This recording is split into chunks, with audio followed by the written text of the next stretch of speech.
All right, hey, welcome everyone. Chris Petri. Thanks so much for stopping by on this tutorial. We're going to have a great time. We're going to create this beautiful facade painting of a beautiful, kind of like a European style building with rooftops, chimneys, trees. We're going to have foreground here with some stones and earth colors here going up to the building to create that beautiful three-dimensional quality. We're going to use this as our photograph that we printed out online. So we used a photograph that we printed out online of a painting. So we're going to use that for our subject matter. That will be on camera at all times, up above. You'll see that on camera at all times, so you can work from that. We're going to show you all the things that you may need. We're going to show you the brushes, the pencils, the ink pens. We're doing ink and wash, of course. We're going to show you the ink wells that we're going to use. We're going to cover what inks you should use. We have 2 different brands of inks that I suggest you can use that are great. You buy them once, you have them for 15 years. We're going to cover all the details you could ever imagine on this video and even more as you're doing this ink and wash painting. Ink and wash is beautiful. It's fun. It actually also helps you to see your darkest darks and your lightest lights in your paintings, which can give you an advantage to creating more exciting and beautiful paintings in watercolor. So I'm hoping you'll stick with me here.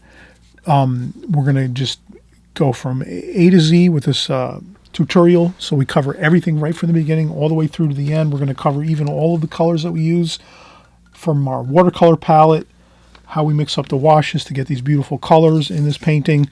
So stick right here. We'll get started in just a second. We'll begin with the pencil drawing and how you're going to lay out all of these different waypoints for your roof, your ridges of your roof, your eaves of your roof, your ground level at the bottom of your building. You'll have all these points perfectly laid out on your paper so you know how to do that, execute it perfectly, and then once you have your drawing done, we'll go over with the ink first to get your darkest darks in here.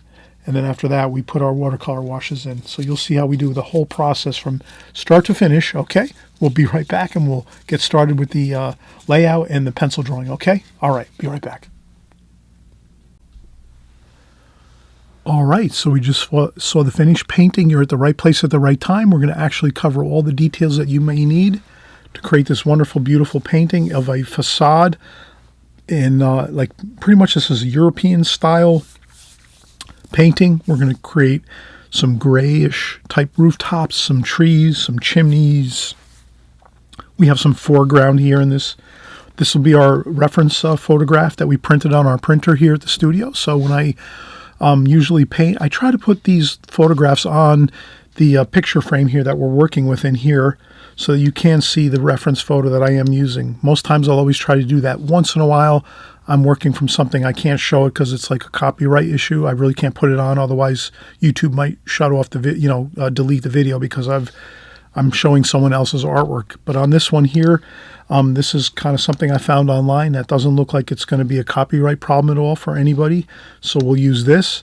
And again, our goal is to create a beautiful facade, some beautiful roof colors, some grays and beautiful warm and cool grays on this rooftop, and some trees, some chimneys, a beautiful white facade with some windows, with some dark shadowing. And I'm really going to have exciting time here. We're going to actually use ink and wash on this one. So we're going to get all these darks that you can see in this thumbnail painting. We're going to use ink and wash. And so right away from the get-go here, I'm just going to cover a few of the materials that I'm going to use, a few of the brushes and a couple of things like that, just right away for a few minutes. Bear with me.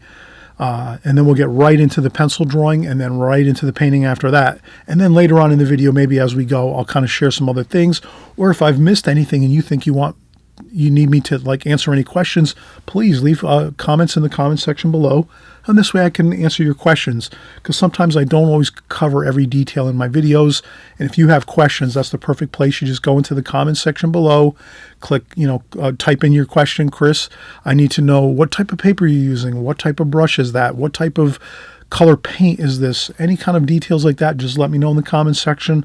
I'm always in the comment section answering questions, saying hello to everyone that comes into the comment section.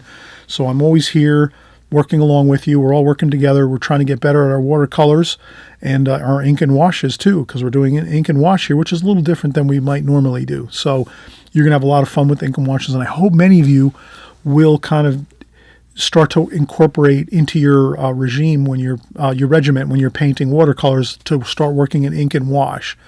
And the reason I say that is it's so much fun, it's enjoyable, and another thing that it really does is it helps you to key in on the darks of your painting. If you can get really good strong dynamics in your watercolor paintings, like getting those really darks in there, if you can get those really dark shadows that we're looking at here, you'll see these little bits of darks all throughout this reference photo. Those darks can really produce so much impact in your watercolors. So that's why if you work in ink and wash, you're going to have a lot of good success with getting very exciting looking watercolor paintings. So that's why I've always worked in ink and wash over the years. I always, once in a while, create an ink and wash. I've done many videos. You can type in Chris Petri ink and wash. You'll see that I've probably created 20 or 30 ink and wash videos over the last 5 years on YouTube. So you can actually go back and look at those too if you want to do some more ink and wash paintings. But let's get right into it here. So the main thing I'll just say is I use either Speedball brand, super black India ink. This is permanent once it dries, so you might have to dry it with a blow dryer, or you might have to let it dry overnight. But if you do that, you'll definitely know that this will dry, and once you put watercolor paint on it, once it's 100% dry, it won't smudge or drip or reactivate and make black smudges on your painting. So again, if you want to make sure that your ink is absolutely superior, you're going to use the Speedball brand super black India ink. This I can vouch for. I've worked with it hundreds of times in my paintings. Once it dries, it will not smudge or reactivate. Same thing with this Yasumoto Sumi ink. I've used this hundreds of times. Both of these are kind of easy. You can see this, right? If you look this up online, you can kind of see both of these bottles have very distinct looking bottles, right? This one has the blue top, and it's Sumi ink black. This one has the Speedball insignia here with the red stripe. So these are both things you can find online and very easily, and you get one of these bottles, and these bottles last for 10, 15, even 20 years. I've had these for like 10 years now, both of these bottles, because I use it a lot, but there's so much ink here in these bottles, it lasts forever. So it's a good investment, I should say. Okay, so you have the Yasumoto Sumi ink black and super black by Speedball, and that's India ink. Both of these, again, once it's dry, and I say once it's dry because you have to let it dry 100%. So either you're going to let it dry like overnight, or you're going to use a blow dryer and really dry it with a blow dryer so that you make sure there's no wet spots when you're doing your ink and wash paintings. Okay, so that's really it. You have your ink. Those are the two best brands I've found over the years. They'll perform for you to perfection. We have just a standard mechanical pencil here. This is a 0.09 millimeter Draftmatic mechanical pencil I use. You can find any mechanical pencil, 0.9, 0.7 works fine. What else? We have a couple watercolor brushes. All you need are a few watercolor brushes. So a couple round watercolor brushes and one flat brush that I'm going to use here in this painting. This is a very small flat brush. You can kind of see how that's very, very small, that flat brush right there. And that's by Princeton Art Brush Company. So I have tons of Princeton Art Brush Company brushes in my arsenal back here at the studio. So I'm always using these, or I use usually mostly the Da Vinci brushes, or I also use Charles Reed travel brushes. So you'll see that I use the same brushes over and over again in my videos. I don't mean to keep reiterating what I'm using all the time, but again, these are really, these are kind of like the brands and the brushes that I use. So that's the brushes we're going to use. And then from there, we're kind of all set. So we'll get started. We'll start doing the pencil drawing. I'll explain to you how I kind of do my layout for this painting as well. I'll take just a quick break because we have covered quite a bit of things right away. And you see my watercolors here. We'll cover this later in the video because I don't want to take too long kind of explaining everything that I'm doing right here in the beginning, and then you'll kind of get distracted and figure I'm not going to create any paintings or anything like that. So trust me, we're getting right into it. So we're going to do the pencil sketch next. To get this in, we'll explain how you do that, and we'll get right into the painting right after that. So let's just take a quick break, and we'll be right back. All right, so I'm going to cut to the chase, get right to it. For this composition here, we're just going to talk a quick second about the composition itself. So we have this, basically it's a square, so it's not quite a rectangle. This is basically a square shape that we have right here. So many times in watercolor, ink and wash, when you're creating paintings, compositions, you know, you're going to use all kinds of different shapes as far as your size of your watercolor paper. Just once in a while, we'll just cover this and say, well, at this point, we're going to do just a square shape for our design. Right away, we start out with a square shape, and then we look at our composition here, and we say, well, what do we have? We have basically, this is like the rooftops of this building are about not halfway, but about 2/3 of the way up on the paper. So if you break your painting down in thirds, and you can take your pencil even and just kind of go across here and say, okay, we're going to go thirds. So then we're going to say, okay, 1/3 here, 2/3 here, 3/3. 1/3, 2/3, 3/3. So we can see this rooftop, the top of this roof is at about 2/3 of the way up, like that. And some chimneys, like that. And then the eaves of this roof are just a little bit below the tops of the roof, so maybe like this, maybe halfway. So maybe the eaves of this roof right here are about halfway on this paper. But you have your rooftop ridge, the ridge of your roof up here, that's about 2/3 right here. So right away we're looking at this as in, where are our parallel lines of our rooftop and our building kind of falling within this square? And that's all we're doing. So this would be halfway. So if we broke this into two parts halfway, like this, then we have 1/2, and then we have the other half, 1/2 here, making the whole. So we have 1/2 here, 1/2, and 1/2. That's the whole of this composition. So this is, if you want to break it down and say, okay, this is like 1 inch or 1 centimeter, whatever it is, whatever measurements you're using, you know, this is the 1 inch, and this is the halfway point, 1/2 inch, 1 inch, like that. And then if we look over here, we have thirds.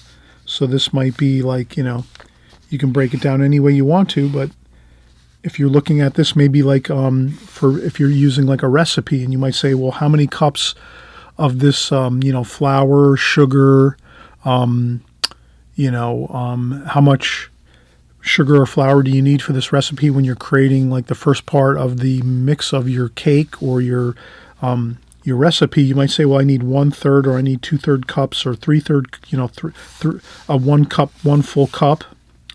So here we got 1/3, 2/3, and 3/3, which is 1 cup.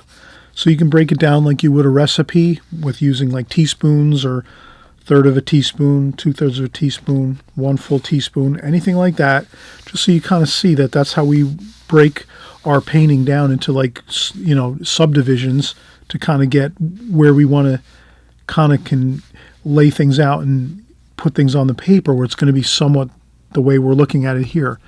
So all you have to do is really simply is look at it up here and say, all right, where are these on this subject matter here that we're using up here? Where is everything? Well, we know this eave of the roof here, where the gutters are and the eaves of the roof, that's halfway, right here, halfway from the bottom to the top, halfway.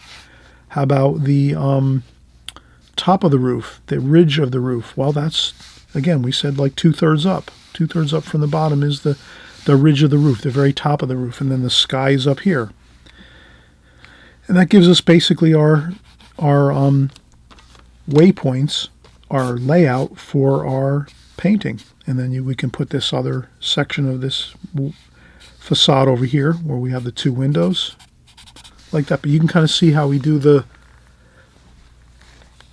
divisions of, you know, breaking things down a little bit, just so we can kind of get this more accurate right onto our watercolor paper. So that, and I'm using watercolor paper here, and this is ink and wash again. Hope that's helpful to just kind of cover that really fast, because that really gives you a huge advantage, so that you're getting everything in the right place when you're doing your drawing, or pencil drawing. So let's start our pencil drawing. So again, we said we were going to take, let's do it the same way we did it here. 1/3, 1/3, 1/3. So we have our hash marks over here, thirds over here, then we have the halfway point over here. And then you can even, when you're doing this at home in your studio, you can just do the same thing. Half, half. 1/3, 2/3, 3/3. So you can get your hash marks onto your paper. You can take your tape. I always put artist tape around my painting, so that when we're done, we can just peel off the tape and have a nice, crisp, beautiful edge along our painting. And that almost acts as like a frame for our painting, our composition. So you could actually just peel off the tape, trim this painting down, and you can put that up on the wall, pin it up on a wall, put it up on the refrigerator, be excited, say, wow, this painting came out great. I'm going to hang it up, put it up somewhere in my house, or you might give it as a gift to somebody, whatever it is. Have fun with it. But, you know, doing this little bit of tape around your border of your painting is going to really be good. I hope you'll do that when you can.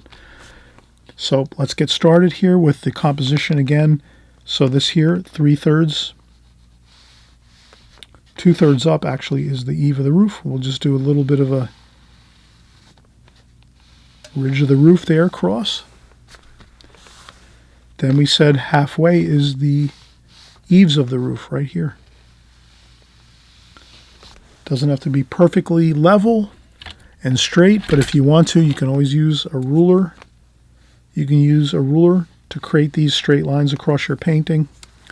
You can measure along the sides of your painting and make measurements and say, well, if, you know, you can say, well, if this is, you know, let's just hypothetically, okay, this is 10 centimeters. This is 10 centimeters up here.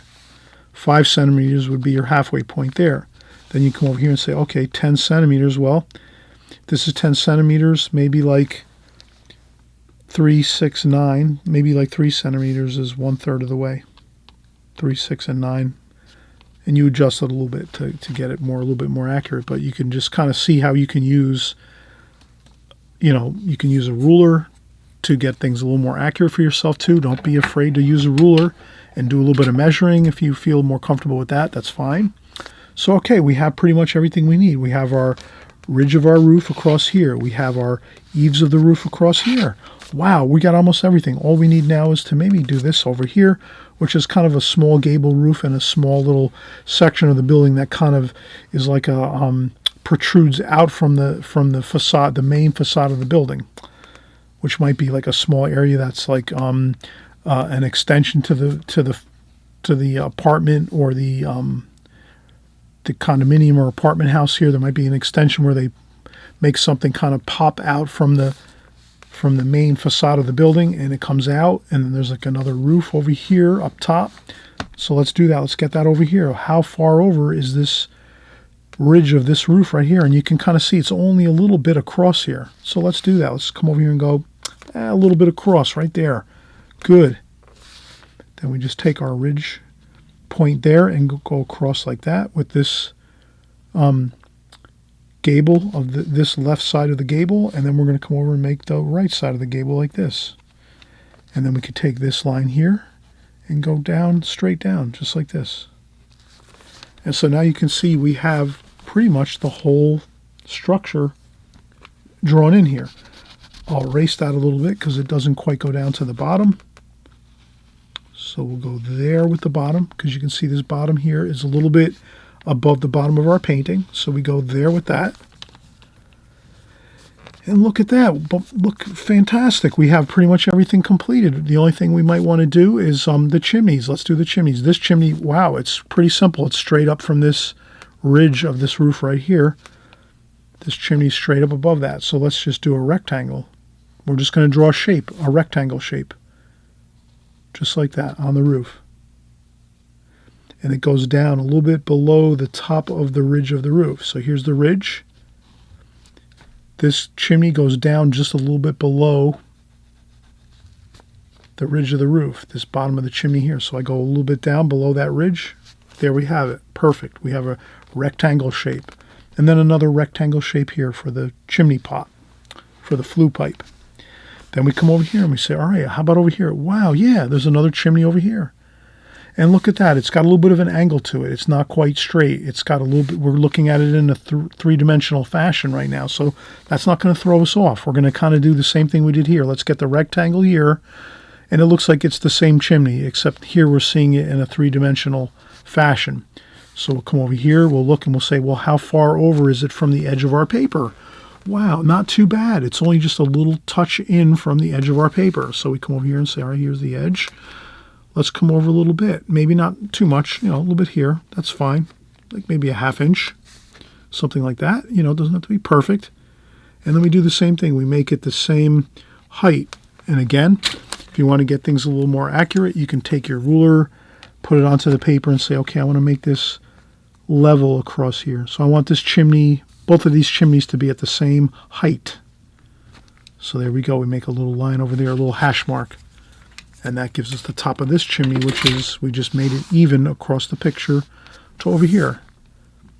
And then we do that. And then we come down like that and make that. And there we have it. We have another rectangle just like this one. Two rectangles, same size and height. And they're right at the same level along the ridge of this roof, the very, very top of this roof. And then we have another chimney pot on the top of that. Now, the only thing different with this chimney is we're seeing it more in 3 dimensions. So all we have to do is draw an angle this way a little bit. Like that. Can you see that? Just a little bit of an angle across there. And now we have one chimney. We're looking straight forward like this. We don't see any angles on the sides of this chimney, just the actual short side of this chimney. And then as we go over here, we're seeing the slim side of the chimney plus the side of the chimney over here, because we're seeing this on more of an angle. So this gives you a little more fun and creative license as you're creating your drawing and your painting, that you're going to have a little more three-dimensional quality to your painting. Next thing we do is, since we have our chimney all completed over on this side, we're going to do a little bit of the tree shapes. Nothing too fancy, just get some little bit of indications with a pencil line that there's some trees over here, like that. And then maybe we can make some trees over here too.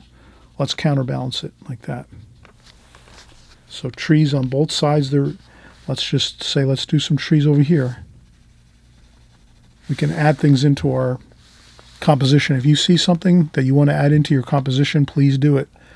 You have creative license when you're creating your paintings to add things in or to delete things too. Sometimes you're going to be creating a painting from a photograph, or if you're outdoors, you're painting in plein air. You're going to see something and go, you know what, I don't want to deal with all of this area of the painting. I think there's too much details over on this side of the painting. Let me just delete it out. Or you might say, oh, I want to add something in, like right here. I'm looking at this photograph and saying, let me add a little bit of trees over here to this side of the painting, because it'll kind of counterbalance this nicely. May not be as much. I don't want to make it the same exact shape or size as this. I want to keep it, a little bit dissimilar. I don't want to make things like too even or too symmetrical when I'm creating my paintings. I think you should follow that rule of trying to keep things, non-symmetrical. So let's do this like that. A smaller bit of trees over here, higher bit of trees over here, more foliage over there. Okay, so now we have pretty much everything. Here we might have a little bit of a few areas in the walls of this building that have like small features that might be like small areas where the walls turn in and have little other return walls or side walls over here. So let's just create a couple of those since we do have them. Let's do that. And this is over here. Now the bottom of this wall over here, as we can see, if we look in this if we look over here in our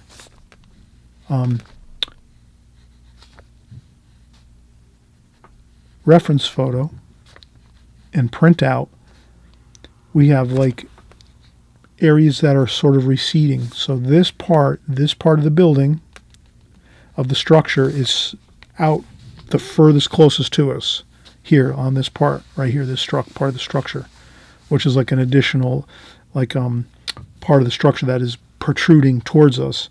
Then as you go in a little further, this bottom of this wall here is further back. So that's further back. So that's what we're going to do here. We're going to get that back here.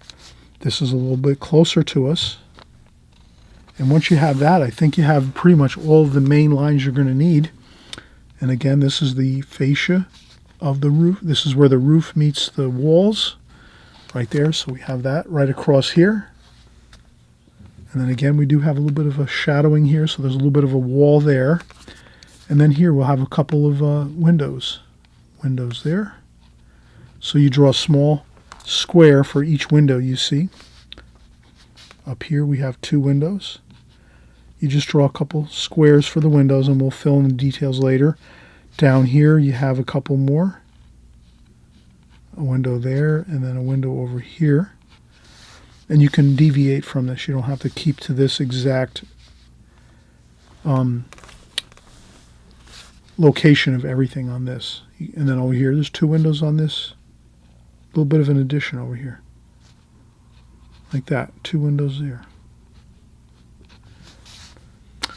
And so when you see this type of composition coming together, you just know, wow, this has really come together fine. We got the pencil sketch in. We know where we had to create all of our like main features, right? We did our main features to start with. The ridge of the roof right here, the top of the roof. We did the eaves of the roof here.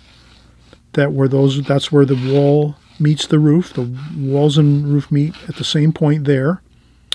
We got our waypoints of our gable roof over here with like a little bit of an addition that kind of pops out from this main building out this way.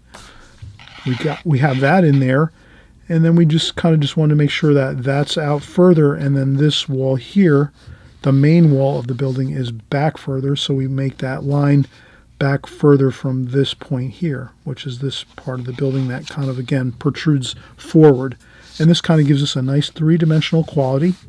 And we have some more 3-dimensional quality up here we talked about with the chimney, where we made that side of the chimney over here, which is really good. That gives us a 3-dimensional quality of the overall composition. And then from this point, we're all set. We just want to get ready and get ourselves prepared, take a quick break.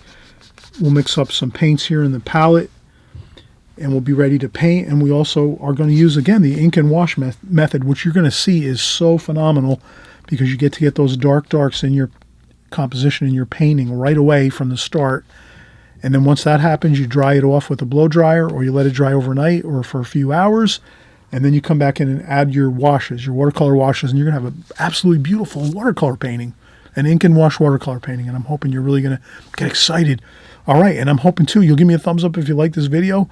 But I don't want to get over exuberant yet and excited before we start painting, because I know once we start painting, you're going to have a lot more fun. You'll enjoy it more. And then when you see your finished painting, you're going to be really excited. And you don't worry if it doesn't come out great, if you're not super excited about what your finished painting looks like. You're not going to worry. You're just going to set it to the side, and then you're going to come back and subscribe to the channel on the right-hand side, my channel here. You'll come back, and then in a few weeks, you'll maybe try it again, or 3 weeks or a month later, but you'll be working with us all the time on each new painting that we work on all the time here on my channel. So you never get hung up on one painting. You never get hung up on, oh my God, this painting didn't come out good. No problem. You try the best you can. You get your painting in. If it doesn't look great, no problem. You set it aside, and then you try the next painting that we're going to do on our channel here, on our next video. And you just keep doing that. You just keep working with all the paintings as we go. And maybe some of them you're going to say, yeah, I want to try that one again, or you're just going to not worry about it, and you'll just keep going forward and trying all the paintings that we're doing here on my channel. But I offer all types of subject matter, whether it's buildings, structures, flowers, beach scenes, ocean, figures, portrait paintings. We do everything watercolor here on this channel. And we're also doing, again, little bits of interesting offshoots of watercolor, which is ink and wash we're doing here. So we'll show you next how you're going to get your ink and wash ready. We did cover Speedball and Sumi ink, which are our two main inks that we use that are both phenomenal quality inks. You don't have to worry. You buy one container and it's good for 15, 20 years. And we'll show you how we're going to use our different ink pens. You can purchase a simple ink pen like this, or you can also purchase a nice, more high-quality Bill Buckman Zen pen. I call it a Zen pen. It's basically a bamboo pen, and it's Bill Buckman is a phenomenal professional artist that's out there. He's got videos, DVDs. He's on YouTube. He basically creates ink and wash a lot. Like his main artwork is ink and wash, and he creates that with his bamboo pens. His Sumi ink, he uses the Sumi ink, and then he uses various washes of watercolor with his compositions, and he creates some really incredible artwork. So hope you'll check him out if you want to. It just should, as some reference, so that it's kind of similar to what we're doing here. And in any case, I'm a big fan of Bill Buckman's, and I've been following him for many, many years. And again, you can get these other bamboo pens you can purchase on on Amazon or online or at any of your art supply stores, and you're all set. And I also use sometimes a more simple approach. You can actually use, well, I'll cover that later. There's some other fun things you can do to actually create bamboo pens on your own. I'll maybe cover that a little bit later, but in any case, let's get started in just a second. Let's take a quick break, and we'll get started with our ink portion of this ink and wash. All right, we just took a quick break. We'll come back now, and we'll just explain quickly that we did put some of our Sumi or Speedball ink into our inkwell here, which is basically the top of a cough medicine jar. So I use things like that. I save my cough medicine jars, the tops to like those NyQuil and things like that. I save those, and then there's little hash marks on here. I'm only using about 5 milliliters of ink, so I just have about 1/4 of an inch of ink in the bottom of this inkwell here, this ink container that I have here. Just like, again, 1/4 of an inch at the bottom of the inkwell. That's all you need. You don't have to fill it up halfway or all the way to the top. Just, enough that you cover the bottom of the inkwell. And then again, I'm going to probably use my smaller ink pen like this, bamboo ink pen. Basically, all we have to do is just take a little bit of that ink, dip it into there, and we're ready to go. I always try to keep a tissue on hand and dry off a little bit of the ink. So once you dip your ink into your inkwell over here, tap off a little bit of the ink so there's not too much on the tip of your pen, and then you can go in and do some ink wash on there. So I'm just going to start looking right here at my reference photo and just look, where are the darkest dark black inks that I see on here?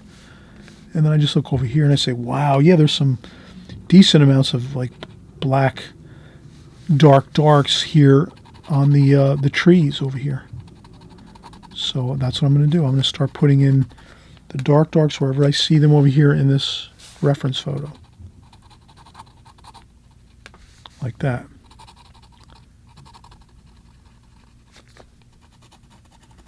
So these darks are along the ridge of the roof.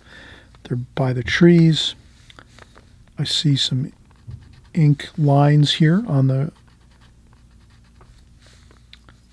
chimney. Okay.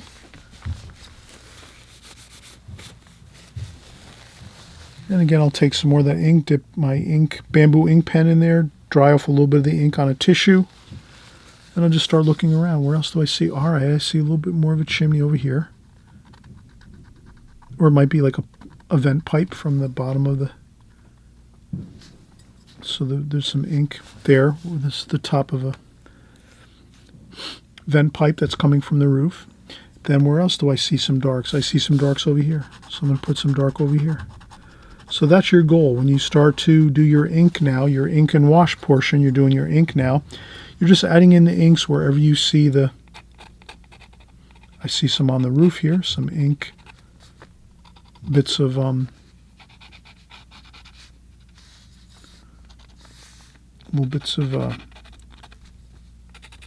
ink markings.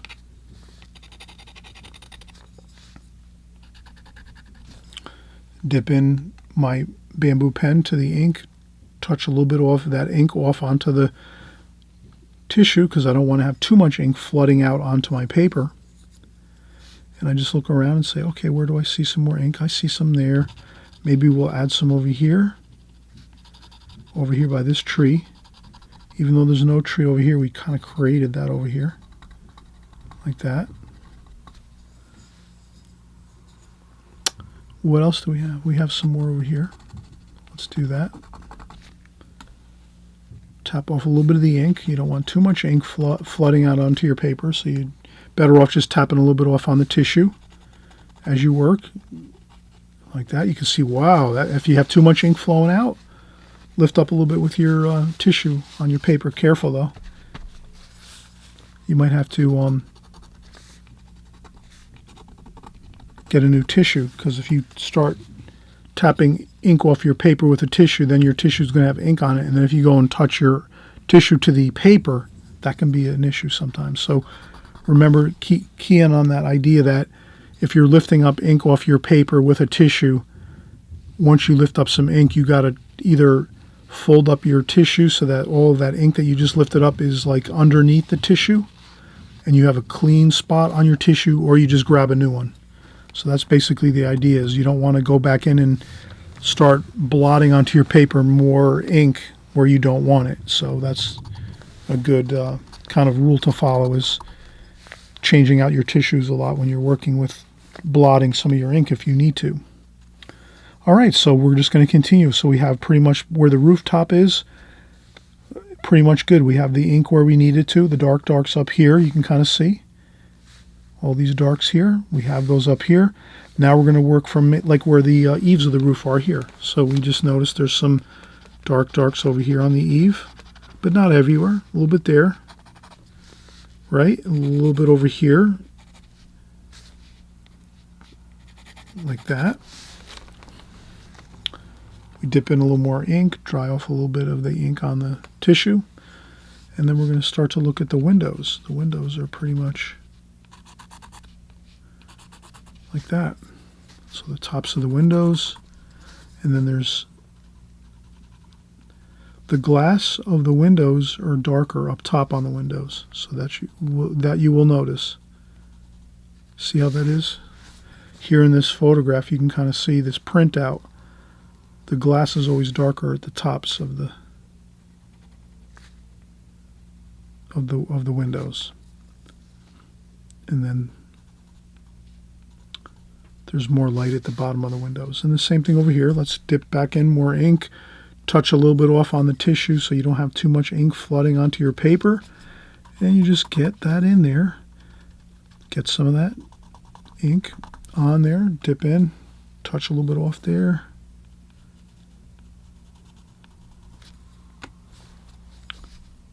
Okay, so we just want to get some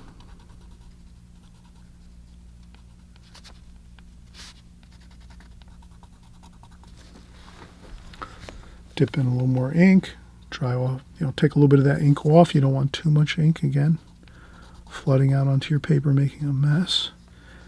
And then there's a little more darks over here. Might be some bushes over here, something like that over here. So now we have our windows. Here's a few more windows over here. Let's get these in. Okay, now when I make my windows, you can kind of see how I'm going beyond the edges of the window on the top of the windows, just like this here.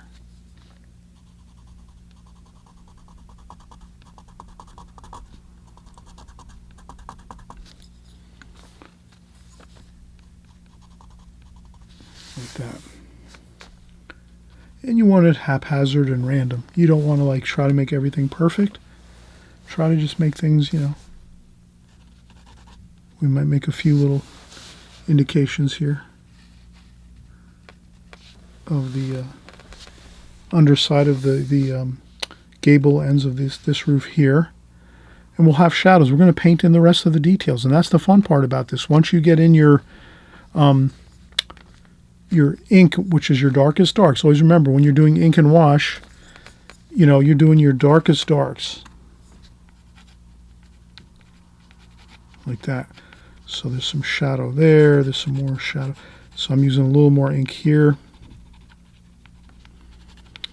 just so I can kind of point out that now that you see some darks right down here at the bottom of this painting, that's where you want to use a little more darks there. You don't want to be too sparse with the ink. And there's some more ink here. And it takes a while. You'll get used to using the ink pens and putting in your ink on your painting. Sometimes you have to move around your bamboo pen. You have to move it around in different ways to get some of the ink to flow off of it. Main thing is you want to definitely not have too much ink on your pen. You want to dip your pen into the ink, tap off a little bit onto your tissue, and then go to your paper. And if you use that method all the time, at least you won't get too much ahead of yourself with like flooding too much ink onto your paper. That would be the main goal, is you don't want to add too much ink onto your drawing when you start out with it. So you get your pencil drawing first, right? We covered that, simple enough. Once you get your pencil drawing in, then you're going over and you're finding all the darks in your composition, in your reference photo, and saying that's where I want to put the ink. And so you can do that, but you have to just be sparing, tapping off ink onto your tissue as you go, so that if anything, all right, it's okay if you go 2 or 3 times into your ink and dab off your ink and come in here and work, and you get just a little bit of ink on your paper. That's better than putting way too much ink on your pen and flooding out big splotches of black ink onto you don't want that, right? You want to kind of keep it controlled. So with your ink and wash, you just want to remember, keep it controlled. Just use little bits of ink at a time on your pen, your bamboo pen, whatever one you decide you want to purchase, or you can buy, maybe you have something else in the studio, maybe some chopsticks. I save all my chopsticks when I have Japanese food on the weekends and things. I buy Japanese sushi and things like that. I save all my wooden chopsticks. They're usually very generous. They give lots of chopsticks with the meals. I save my extra chopsticks I have. And then you can also take those chopsticks and use those as your bamboo pens. You can just shave off a little bit with some sandpaper and make some points on your ends of your chopsticks with rough sandpaper and make some points, and then dip this in the same way too. Maybe when we come back from a break, let's take a quick break and I'll show you how you can use just even some chopsticks to use as a bamboo pen, as like an alternative. Maybe you have some chopsticks at your house. You haven't quite yet purchased your bamboo pen. You got to research a little bit, shop around for your bamboo pens, but you do want to start with doing some ink and wash, and maybe you do have some ink, at your studio that you maybe used a couple years ago and you can't find your bamboo pen, and you want to start something right away and create an ink and wash painting. We'll cover how you can do that. So all right, we'll come right back. We'll use some chopsticks to create some more lines here on this, and then once we're done with that, we're getting right into the painting. We're using our watercolor washes, using our watercolor palette here, and I'll kind of explain this quickly, just the colors we use. If you need these colors and you need this type of palette and the colors I use, you can simply email me. You'll find my email in my Google search. You can Google search me on chrispetri.com. That's my main Google website. And there are my emails there. And you can email me and say, Chris, I need your color paints that you use for your watercolors. I can send you over my sheets that I have, which are all, give you all the colors, what the brand paints I use, the colors, all that. Or if you just want to use this, I'll go over the colors one time really fast here on this video, and then you can just do it that way so you don't have to spend too much time emailing and doing all that kind of stuff. Okay, it's up to you. All right, let's come right back in a second.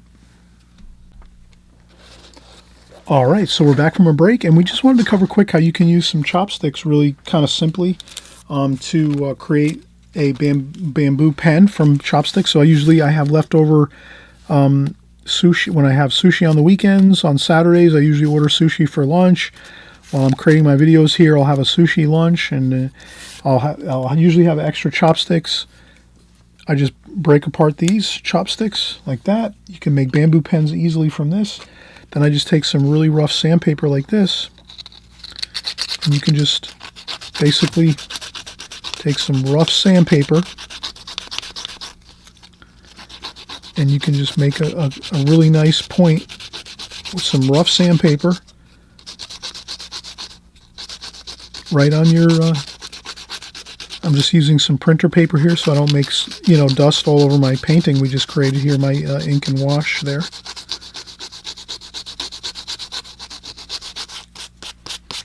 Okay, can you see how I've done that? I've made it a beautiful, nice point on these chopsticks like that. Like that. Okay, I'll just remove this and put this over here underneath my table. And then you could take that and you can go right into your ink well with a nice chopstick here. You can go right into your ink well, take a little bit of paint off, and you can do some wonderful marks. You can kind of see how we can just start going around. We can do some marks going in like this.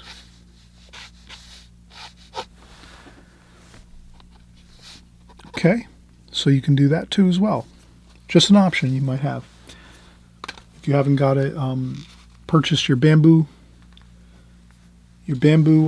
ink pen at this point in time, not a problem. Or maybe you might want to pick up that Bill Buckman. These might be for a little bit larger size. So this Bill Buckman #1 bamboo pen, this will be for maybe larger style. We're using kind of a smaller, this is like a 4x6 format that we're doing right now. This might be for like a 12x16 format where you're using like a larger paper for these Zen pens by Bill Buckman, but I do recommend these too. These are great. And so let's keep going here. And so now we've kind of covered everything so far, how to do the whole process. Now we're gonna take this, be very careful with this. You can always pour this back in. Let's do that. Let's pour this right back into the Zen ink. Got to be very careful when you do this, but I pour this back into my inkwell so nothing's wasted. I close that up tight. Then I take a paper towel or a tissue and I just go into my inkwell and just take my inkwell like that, and then look at that. This inkwell is ready to go for the next painting we're going to do eventually with our ink and wash. And you're all set. And now we're going to get right into the painting portion. So now what we're going to do is we're just going to look at our subject matter and say, okay, how are we going to get these colors? They're beautiful. There's some grayed down colors here, warm and cool everywhere. Not a problem. We're just going to go in. We'll grab our brush. We have some water here. Let me get some more water.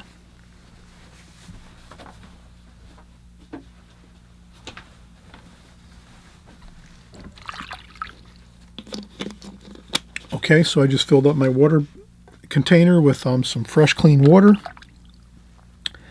These are the colors that I use on my normal palette, my everyday palette that you'll see me on YouTube all the time using. I always try to keep the same palette all the time when I'm working on YouTube. And the reason why is so that you can kind of get used to it. You might purchase one of these. I have a video on my palettes, how to set up my palettes, how to set up my Schminky palette. So I have a video exclusively on how to set up this palette that I have right here that I use on YouTube, as well as all my palettes that I might have in my studio. So if you're just typing in the words Chris space Petri, P-E-T-R-I, and then space palette, P-A-L-E-T-T-E, if you type in searching for my name and the word palette, you'll see I probably have 10 videos on over the last 5 years or so, or more, even 10 years, maybe 10 or 15 videos on my palette. If you want to learn about how I set up my palettes, what colors I use, all that interesting stuff. So you can always do that on your own, or, when you're not working. We're working on this video. We're going to continue working on here. So I'm not going to get too bogged down on all the colors I'm using and everything. You can research that if you want to. Okay. So let's just go in. Basic color setups here. Nothing too fancy. I use the same colors all the time. My basic palette here has never changed in the last 15 years. I use all the same colors.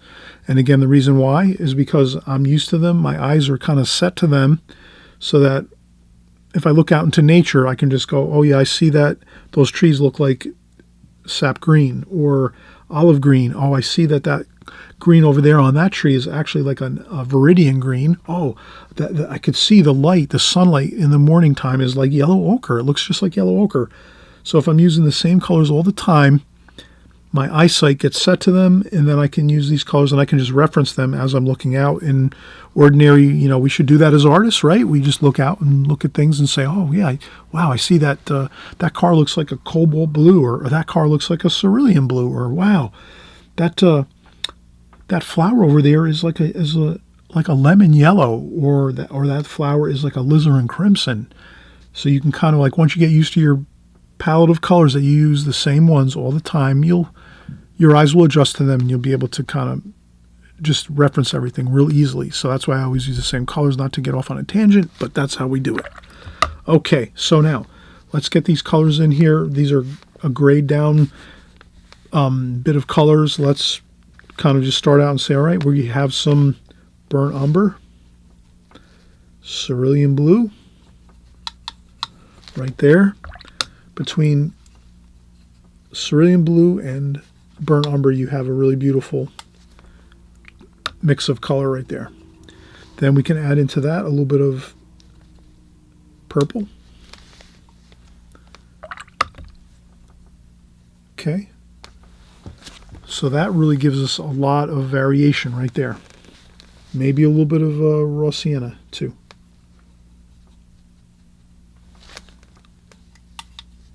Okay, let's see how it works. I think it's going to look good. So I'm just going to go right across the roof there. Maybe some areas you're going to make cooler. Add a little bit of blue, the cerulean blue.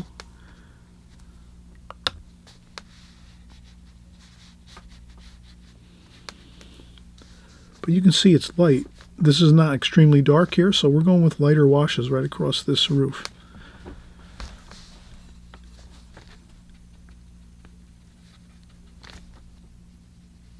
Okay, that's the main thing I wanted to kind of go over, is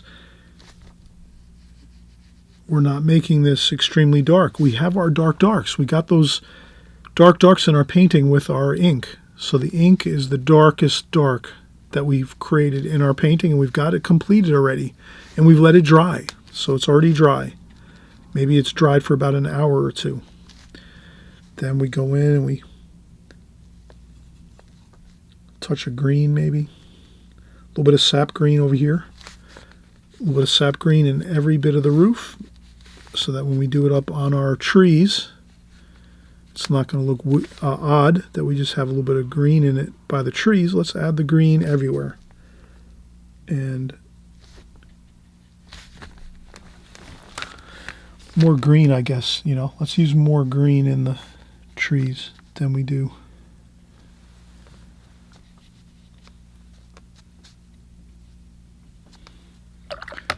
If you make something too dark or too much paint, lift up with a tissue like that.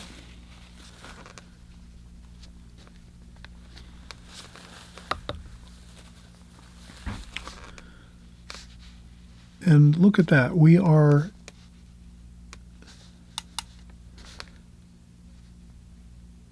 Let's use a little bit of burnt sienna for the chimneys.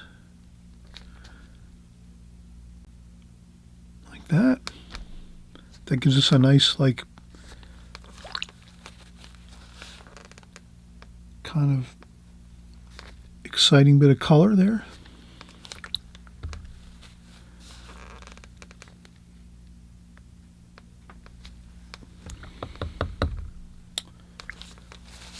If you have to lift up a little bit of paint, You might have overpainted a couple areas. No problem. Lift up with a tissue. We're going to make a shadow under this roof anyway, the eaves of the roof here. But you can kind of see that we're really already, the painting's really looking good and coming together really nicely. We're going to do some bluish gray colors in these windows. So you see I'm just dabbing on some paint, some bluish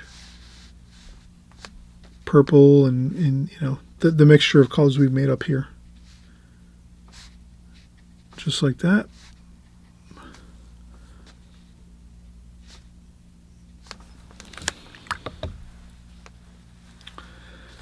Then there might be a little bit of green and burnt sienna. And some yellow ochre or raw sienna. Just some little bit of over here for the bushes. A little bit of the burnt sienna. A couple little bits of that. Kind of nice to match up with the chimneys, so you want to mix your colors around your painting. I always mention that. If you can kind of take some of the colors that you've already introduced into your painting up top on your painting, you'd want to take those same colors and bring them down into the bottom of the painting too, so that it doesn't look like you have two different paintings, like one up here where you're using different colors and then down here you're using something else. That can be very unpleasant looking. Very, you know, you'd want to keep your paintings, the colors in your paintings harmonious. Like you want to use the same colors throughout your painting. That's all. Just a simple concept. Try to use the same repeating colors everywhere in your painting, and you'll always have a really, you know, really good chance of your painting looking like pleasant and pleasing looking to someone that's going to be viewing it. They're going to feel like, okay, I see the, wow, nice. Everything is kind of blending together, all the colors. You want to avoid that kind of like painting where it looks like two different paintings, where you have colors on one part of the painting that look totally different, and then you have other colors on the other side of the painting that look totally different. It kind of makes the painting look like it's like cut off from each other. Like you want everything kind of working together in your painting, like a smooth flow of colors everywhere, the same colors. Hope that's kind of makes sense to everyone. I kind of say that all the time on my videos. Everyone probably knows that already. I always say that on my videos. On my tutorials here, to try to harmonize your colors. That's all. Not picking on anyone. I need to do it always myself too. Remind myself too as well. And so you'll see how we've kind of really created some really nice repeating colors throughout the painting. So we use the same colors in the chimney, down here in some of the bushes and plantings and things here on the bottom of the painting. And our grayish colors we used throughout the painting. We have throughout the whole composition. Next thing we're going to do is maybe just a touch of some cerulean blue. Just a little bit of cerulean blue up top here on the top of the painting. And it gets lighter down here. So just a touch of cerulean blue up top. Like that. In the sky. And then once you have that in, you're really kind of home free almost. The only thing we're going to do is let this dry. We're going to just want to do this large shadow. Can you see that large shadow over here? So we're going to want to do that large shadow over here. And a little bit of shadowing under the eaves of the roof and the gable of this roof here. We could do a little bit of that here, which I would add a little bit of cerulean blue. Gray it down with whatever we have. Maybe add just a little bit of more cerulean blue. Like over here, we have plenty of cerulean blue. Good, that looks good. Like that. You can blot up a little bit of that. If it seems too dark when you put it in, lift up a little bit first. You can always go back in and add a little more. But we can already add that in over here too. We can go right under the eaves of the roof like this. Go right across the eaves of the roof like this. One parallel stroke all the way across. And there you go. You have your shadow under the eaves of your roof up here. Again, if it's too dark, you might say, oh, I went too dark with that, too much paint. Lift up a little bit with your tissue carefully. Change your tissues out all the time. Don't keep using the same tissue over and over again, because that will kind of be an issue with maybe you're going to start to put some more like paint and things like that onto the paper. So you want to sort of try to keep the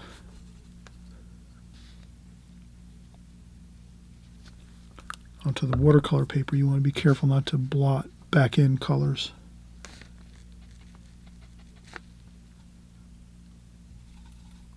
Cerulean blue and burnt umber.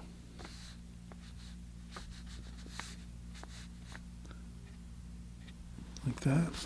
A couple of darker bits of wash there, but I think we are really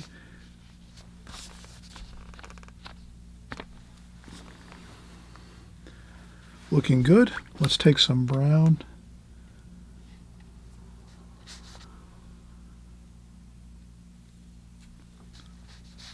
Like this, just for the ground area. A little bit of that chimney color, the burnt sienna.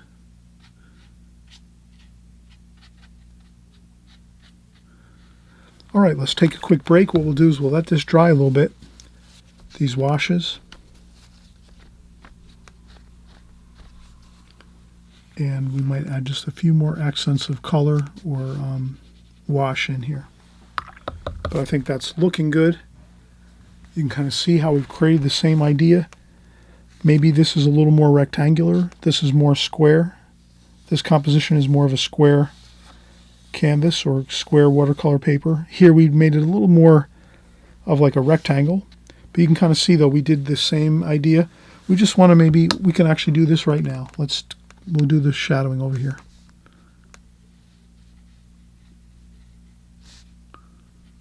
Like that.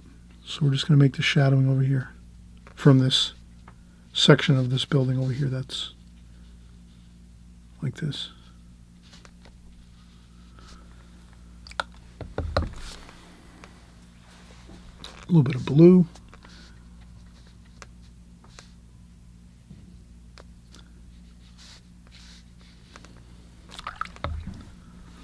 A little bit of purple.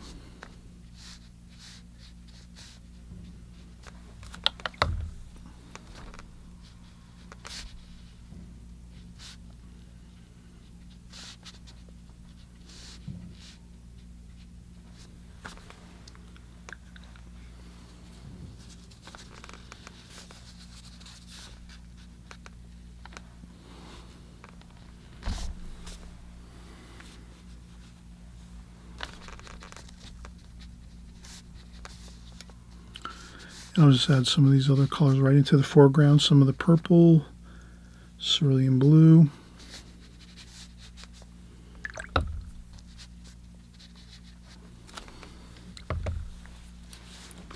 And I blot up a little bit too.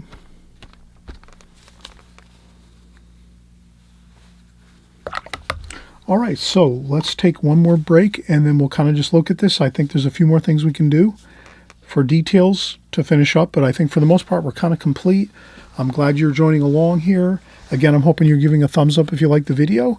Ink and wash, really fun. We do this on an occasion every once in a while on my videos. We're always going to put some ink and washes into the mix with our watercolor paintings.